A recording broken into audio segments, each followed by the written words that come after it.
तो hello and welcome guys. आप सभी का हमारे यूट्यूब चैनल में स्वागत है। मैं आदित्य कुमार फिर से एक नई सीरीज़ के साथ आप सभी लोगों का स्वागत करता हूं। जैसे कि हम लोगों ने कल कुछ पॉइंट्स पढ़े थे कोशिका के बारे में, उसमें से यू केंद्रिक कोशिका का कुछ पॉइंट छूट गया था, तो आज उसको भी हम लोग कवर करेंगे और आगे देखेंगे कि और कौन कौन से पॉइंट हैं। तो चलिए शुरू करते हैं। अगला जो पॉइंट था युकेंद्रिक कोशिकाएं में कि सूत्र कणिका भी उसमें उपस्थित होती है। अगला फिर पॉइंट है गोल्जिकाएं उपस्थित होती है, अंतःप्रद्रवी जलिका उपस्थित होती है और राइबोसोम भी उपस्थित होती है। वो भी कौन से प्रकार के? 80S प्रकार के। उसमें क्या होता था 70S प्रकार के, इसमें 80S प्रकार के। उसके बाद लाइसोसोम भी उपस्थित होता है। अगला पॉइंट है अनुवांशिक पदार्थ DNA द्विकुंडलित प्रकार के भी उपस्थित होते हैं। ठीक है, चलिए नेक्स्ट पॉइंट जो है आज कोशिका का आवरण के बारे में जानेंगे। कोशिका का आवरण, सबसे पहला जो पॉइंट है वो है कोशिका भित्ति, जिसे कि इंग्लिश में सेल वॉल कहते हैं। तो क्या होता है सेल वॉल, चलिए जानते हैं। यह कोशिका को आकार प्रदान करती है। ठीक है, सेल वॉल क्या करती है? कोशिका भित्ति यह कोशिका को आकार प्रदान करती है। इसका जो खोज करता है वो रॉबर्ट हुक है। ठीक, कोशिका भित्ति निम्न कोशिकांगों में उपस्थित होती है, जैसे एग्जाम्पल जीवाणु कोशिका, पादप कोशिका, कवक कोशिका और शैवाल कोशिका। अगला जो पॉइंट है जंतुओं या मानव में कोशिका भित्ति नहीं पाई जाती है। ये जो पॉइंट है दोस्तों, वो ध्यान देने वाली बात है कि जंतुओं और मानव में कोशिका भित्ति नहीं पाई जाती है। चलिए अगला जो पॉइंट है ग्राम सूचक रंजक। ठीक है, ग्राम सूचक रंजक क्या है कि बैक्टीरिया की प्रजातियों को दो बड़े समूहों ग्राम धनात्मक तथा ग्राम ऋणात्मक में वर्गीकृत करने का सिद्धांत है। ठीक है, यदि बैंगनी रंग दिखाई दे तो ग्राम धनात्मक जीवाणु कहलाएगा, यदि गुलाबी रंग दिखाई दे तो ग्राम ऋणात्मक जीवाणु कहलाएगा। तो यहाँ तक आप लोगों को समझ में आ गया होगा। तो चलिए अगले पॉइंट के लिए बढ़ते हैं, वो है प्लाज्मा झिल्ली। प्लाज्मा झिल्ली क्या है? यह एक द्विपरतीय संरचना है। इसका निर्माण फॉस्फोलिपिड्स द्वारा होती है। ठीक, phospholipids protein plus lipid plus carbohydrate, ये तीनों मिलके फॉस्फोलिपिड्स बनाती है। यह एक अर्धपारगम्य झिल्ली है। ठीक है, ये क्या है? एक अर्धपारगम्य झिल्ली है। वह झिल्ली जो कुछ अणुओं या आयनों को ही अपने से होकर गुजरने देती है उसे क्या कहते हैं? अर्धपारगम्य झिल्ली। तो प्लाज्मा झिल्ली की द्विपरतीय संरचना को समझाने के लिए सिंगर तथा निकोलसन द्वारा फ्लूइड मोसाइक मॉडल दिया गया था। ठीक है, इस दोहरी परत संरचना को सबसे पहले आरबीसी की कोशिका में ग्रेंडल द्वारा देखा गया था। ठीक है, प्लाज्मा झिल्ली के खोजकर्ता, चलिए जानते हैं प्लाज्मा झिल्ली के खोजकर्ता कौन है। ये देखिए क्रेमर तथा नगेली ने प्लाज्मा झिल्ली की खोज की थी। प्लाज्मा झिल्ली की मोटाई क्या है?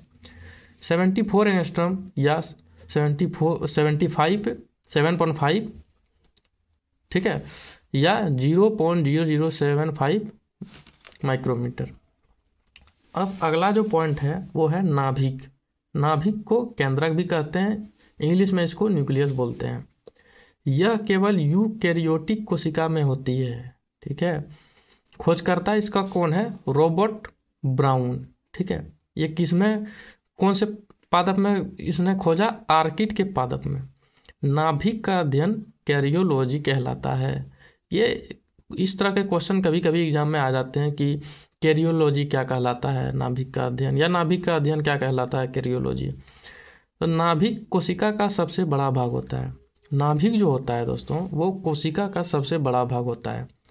कोशिका का मस्तिष्क उपनाम। ठीक है, यह कोशिका को नियंत्रण करता है। कोशिका का प्रबंधन। ठीक है, आरबीसी मानव शरीर की एकमात्र कोशिका है जिसमें नाभिक नहीं होती है। तो आरबीसी जो है, रेड ब्लड सेल जो है, वो एकमात्र कोशिका है जिसमें नाभिक नहीं होती है।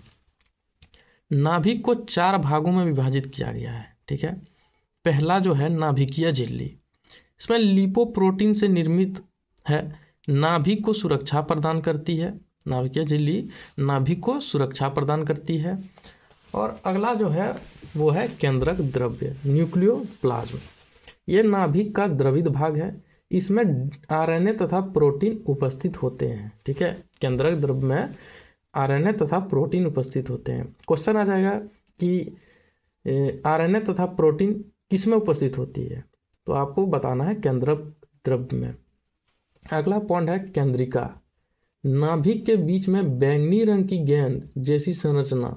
ठीक है, नाभिक के बीच में इसका जो ये होता है बैंगनी रंग की गेंद की संरचना होती है। यह केवल कोशिका विभाजन के समय दृश्यमान होती है। ठीक है, अगला पॉइंट जो है क्रोमेटिन, एक नाभिक की धागे नुमा संरचना क्रोमेटिन कहलाता है। डीएनए तथा क्रोमोसोम के निर्माण में सहायक होता है। क्रोमेटिन जो होता है डीएनए तथा क्रोमोसोम के निर्माण में सहायक होता है। अब नाभिक में दो प्रकार के न्यूक्लिक अम्ल उपस्थित होते हैं। ठीक है, पहला जो है डीएनए, दूसरा जो है केंद्र आरएनए, इसके बीच में केंद्रक है। डीएनए, चलिए डीएनए जानते हैं। डीऑक्सी राइबोज न्यूक्लिक अम्ल, डीएनए का जो फुल फॉर्म होता है डीऑक्सी राइबोज न्यूक्लिक अम्ल। आरएनए का फुल फॉर्म होता है राइबो न्यूक्लिक अम्ल। डीएनए के बारे में जानते हैं। यह केंद्रक, सूत्रकणिका तथा हरित लवक में पाया जाता है। आरएनए यह कोशिका द्रव्य में पाया जाता है। डीएनए में फिर से डबल हेलिक्स संरचना, मतलब द्विकुंडलित संरचना होती है डीएनए का, और आरएनए क्या होता है, एक कुंडलित संरचना होती है। न्यूक्लियोटाइड से निर्मित होती है ये डीएनए, और ये मतलब ये दोनों जो है न्यूक्लियोटाइड से निर्मित होती है। न्यूक्लियोटाइड शर्करा प्लस फॉस्फेट, फॉस्फरिक अम्ल प्लस नाइट्रोजनी क्षार राइबोज, मतलब शर्करा प्लस फॉस्फेट और फॉस्फेरिक अम्ल प्लस नाइट्रोजनी क्षार से न्यूक्लियोटाइड बनता है। अब डीएनए संरचना में 2 राइबोज शर्करा होती है, आरएनए संरचना में 1 राइबोज शर्करा होती है।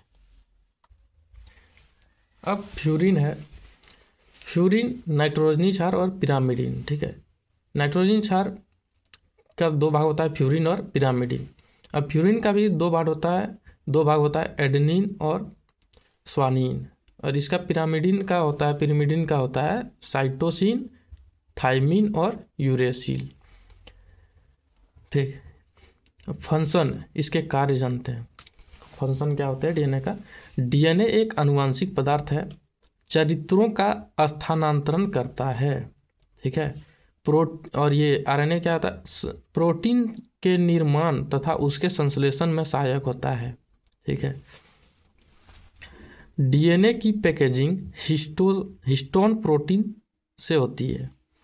डीएनए से आरएनए का बनना अनुलेखन कहलाता है। डीएनए से आरएनए का बनना अनुलेखन कहलाता है। ठीक है, ये सब डायग्राम में समझाया गया है।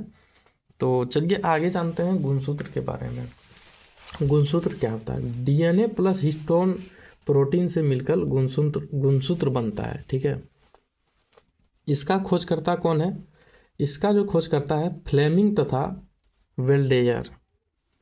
यह केवल कोशिका विभाजन के समय दृश्यमान होता है।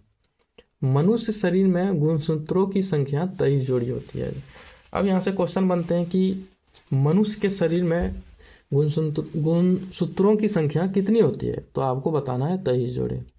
ठीक है, 23 जोड़ों में भी 2 प्रकार के होते हैं, ऑटोसोम और एलोसोम। ऑटोसोम में कुल 22 जोड़ी होती है। 22 जोड़ी का मतलब 44। लड़का तथा लड़की में समान होती है, अनुवांशिक रोगों के लिए जिम्मेदार होती है। इसमें कुल 1 जोड़ी होती है, यानी कि 2। लड़का तथा लड़की में भाग 2 नर XY लिंग निर्धारण करने वाले गुणसूत्र कहलाते हैं। ये मादा में XX। ठीक है, अब 44 + XY नर में होती है, 44 + XX मादा में होती है। मटर के दाने में गुणसूत्रों की संख्या 7 जोड़ी होती है। ठीक है, ये क्वेश्चन बहुत बार एग्जाम में पूछे जा चुके हैं कि मटर के दाने में गुणसूत्रों की संख्या कितनी होती है? तो आपको बताना है 7 जोड़ी। चिंपैंजी में गुणसूत्रों की संख्या 24 जोड़ी होती है। अब अगला जो पॉइंट है वो है जीन। ठीक है, गुणसूत्रों के ऊपर बिंदु जैसी संरचना होती है। जीन डीएनए के खंड से बने होते हैं। ठीक है, अनुवांशिक के पिता जीजे मेंडेल। अनुवांशिक की सबसे छोटी इकाई क्या होती है? जीन। ठीक है, और अगर पूछेगा कि अनुवांशिकी के पिता कौन है तो जीजे मेंडल बताना है। ठीक है, जीन के खोजकर्ता कौन है? तो जॉनसन। यह अनुवांशिक लक्षणों को स्थानांतरित करते हैं, जैसे कि लंबाई, आँख का रंग, बालों का विकास तथा त्वचा का रंग। मतलब एक तरह से देखा जाए, ये जो जीन होता है हमारे शरीर के लंबाई, आँख का रंग, बालों का विकास तथा त्वचा का रंग निर्धारण करता है। ठीक है, अब जीन में सिर्फ 2 पॉइंट बचे हैं। एक जीन बराबर एक अनुवांशिक लक्षण होती है। ठीक है, मनुष्य के शरीर में लगभग 30,000 जीन होती है। ये भी फिक्स नहीं है, लेकिन ऐसे कहा जाता है कि मनुष्य के शरीर में लगभग 30,000 जीन होती है। तो इसके बाद जो है अगले क्लास में मैं आपको बताऊंगा। तो आप लोगों को ये वीडियो कैसा लगा आप लोग कमेंट में ज़रूर बताएं। अगर वीडियो पसंद आया हो तो अपने दोस्तों के साथ शेयर करें, वीडियो को ज़्यादा से ज़्यादा लाइक करें, सब्सक्राइब करें। तो चलिए मिलते हैं साइंस के नेक्स्ट सीरीज में।